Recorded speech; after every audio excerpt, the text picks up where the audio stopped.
sometimes Donald Trump says things that the press says, "Oh my God, this is going to hurt him really badly," and it turns out it's either neutral or helps him.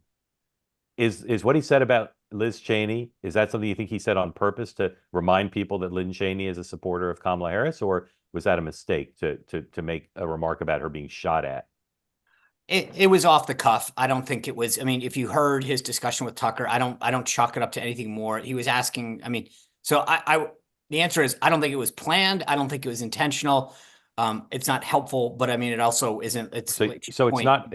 it's not helpful. And I must point out, given that this election is going to be decided by whether how the male candidate does with male voters and how the female candidate does with female voters, he talked about a woman being killed or shot at.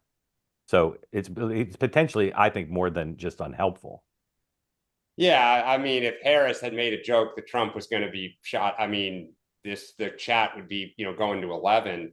I also think like Trump lashing out about Pennsylvania and the fraud allegations, he kind of like when his head's spinning and he's upset and he's nervous, he tends to kind of like spit stuff out. And I read it a little bit as if he felt really confident, he would not be making those allegations in Pennsylvania.